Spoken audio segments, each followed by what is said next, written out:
Assalamualaikum warahmatullahi wabarakatuh. Perkenalkan, nama saya Endah Kurniawati. Saya adalah dosen farmasi atau dosen dari Prodi Farmasi S1 Fakultas Kesehatan Universitas Jenderal Ahmad Yani Yogyakarta.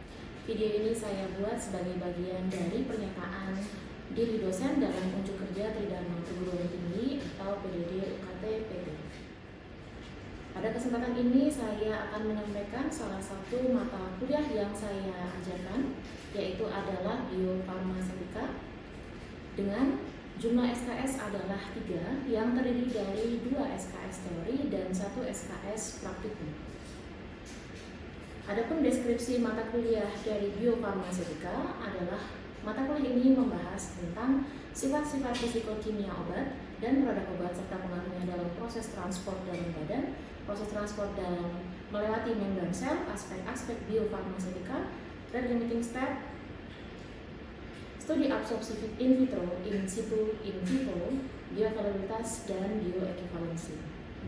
Kemudian pada mata kuliah ini sekaligus juga mata kuliah dengan adanya praktikum, maka praktikum biofarmasetika mencakup mengenai materi kecepatan disolusi intrinsik, permeasi obat dengan usus terbalik, absorpsi obat melalui kulit secara in vitro, absorpsi in situ, dan juga analisis data biofarmasetika dengan metode curve fitting. Adapun kemampuan yang diharapkan dari mata kuliah biofarmasetika adalah mahasiswa diharapkan dapat memenuhi CPL 4, CPL 6, dan CPL 11. Untuk capaian pembelajaran mata kuliah biofarmasetika terdiri dari CPMK 1, yaitu mahasiswa dapat memahami peran biofarmasetika dan faktor-faktor yang mempengaruhi bioavailabilitas obat. Yang kedua, mahasiswa dapat menganalisis biofarmaceutical classification system. Dan juga yang ketiga adalah mahasiswa dapat memahami peran bioavailabilitas dan bioequivalensi obat.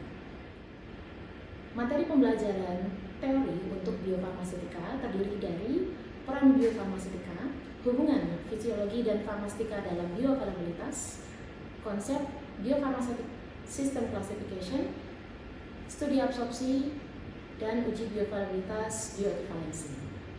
Sedangkan materi pembelajaran praktikum terdiri dari analisis data biofarmastika dengan metode curve fitting, disolusi permeasi obat dengan usus terbalik, absorpsi obat melalui kulit secara in vitro, dan absorpsi in situ.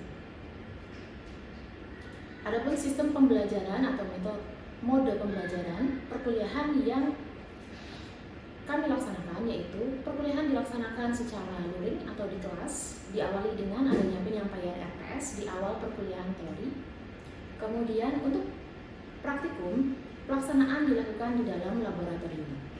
Perkuliahan biofarmasetika juga memanfaatkan website e-learning untuk mengupload RPS, materi, dan video pembelajaran teori dan praktikum, penugasan, kuis, maupun pengerjaan UTS dan UAS. Untuk metode pembelajaran dari biofarmasetika, pada perkuliahan teori, metode pembelajaran yang digunakan adalah self-directed learning. Sedangkan perkuliahan praktikum menggunakan metode pembelajaran collaborative learning. Pada kedua metode pembelajaran tersebut melibatkan interaksi dua arah dengan mahasiswa baik di kelas maupun di dalam laboratorium. Adapun sistem penilaian mata kuliah biofarmasetika karena terdiri dari teori dan praktikum, maka sistem penilaian keseluruhan terbagi menjadi 70% penilaian teori dan 30% penilaian praktikum.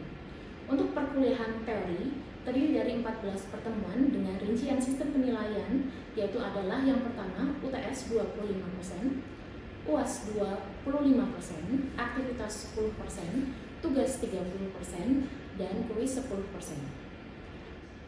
Kemudian untuk perkuliahan dalam bentuk praktikum terdiri dari 5 pertemuan dengan rincian penilaian adalah yang pertama asistensi 5%, pretest 15%, aktivitas 25%, laporan 20%, ujian praktikum 30%, dan review 5%. Kedua penilaian tadi baik teori maupun praktikum akan diatur sedemikian rupa sehingga proporsi menjadi 70% teori dan 30% praktikum sehingga di total menjadi 100%. Berikut adalah contoh pembelajaran praktikum yang saya coba sampaikan. Salah satunya adalah mengenai P2 dengan topik adalah disolusi.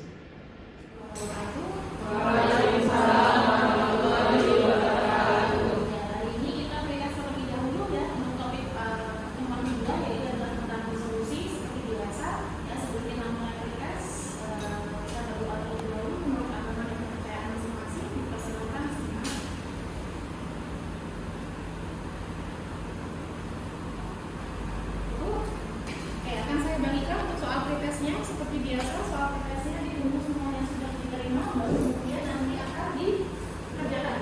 Ya, waktu durasinya adalah 15 menit. Bisa.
Mendapatkan efek yang baik juga. Seperti apa? Bisa diperjelas lagi?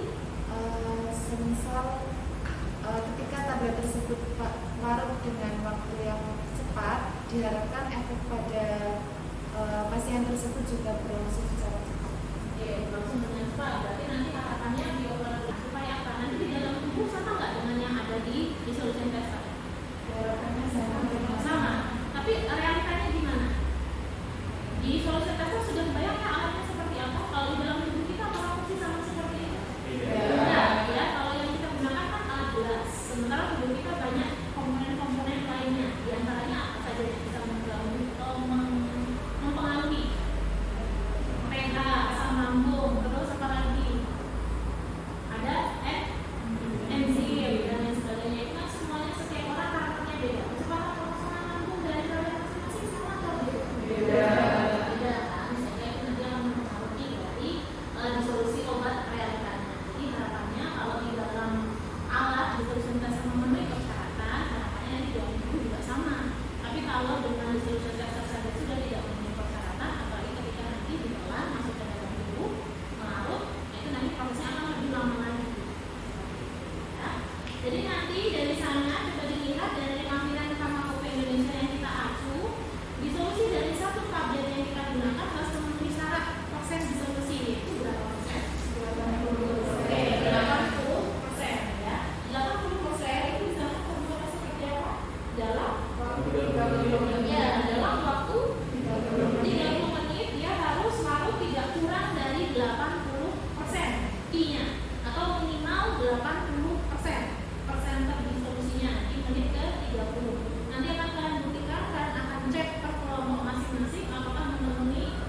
Soalnya kalau di farmasi biasanya kita menggunakan suhu 37 derajat Celcius karena ini menggambarkan kondisi di dalam tubuh.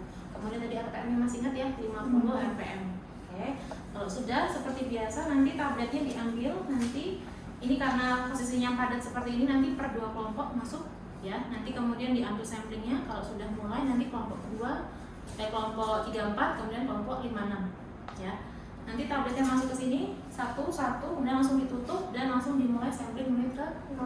Lanjut nanti menit ke 5, 10, 15 sampai 30.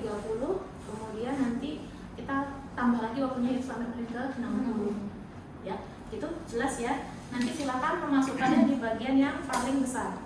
Ya, di sini. Jadi ini titik samplingnya harus selalu sama. Kalau nanti misalkan Zaskia ambil di sini atau nanti Mbak Urin ambilnya di bagian yang di sini, selalu disamakan posisinya. Ya, dan dipastikan nanti dia tercelup full sampai ke bawah sini. Ya, jadi jangan sampai menggantung seperti ini. Ya, jangan menggantung seperti ini. Ya, dipastikan ditekan sampai terakhir supaya nanti titik samplingnya selalu sama.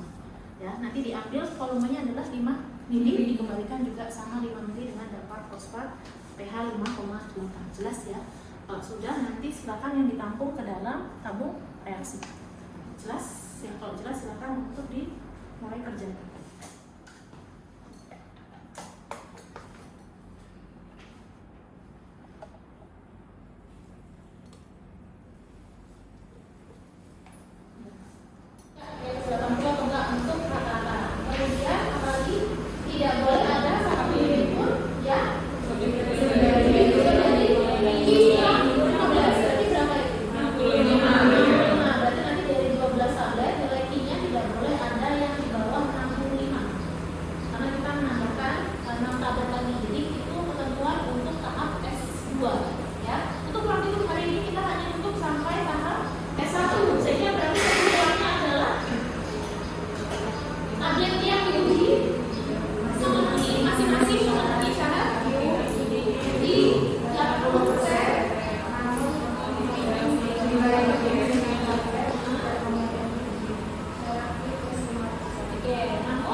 Yaitu I+5